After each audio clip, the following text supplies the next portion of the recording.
Today we are creating the zoom out text reveal animation, a powerful way to introduce your text with impact. Let's jump right in. First, open your project in CapCut. From the bottom toolbar, tap text, then tap add text. Type in your title or message. This reveal works great with short, bold text. Next, go to the font tab and pick a style that fits your theme. Thick, bold fonts give a strong cinematic feel, while minimal fonts give it a clean aesthetic. Now, tap the animation tab.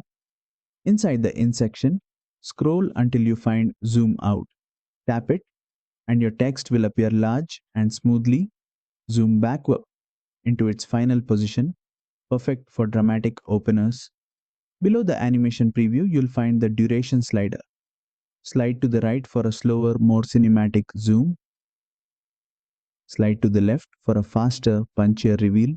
Adjust it based on how dramatic you want your intro to feel. And that's it.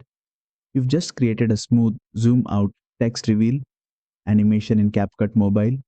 If this tutorial helped, don't forget to like, share, and subscribe for more detailed CapCut mobile editing guides.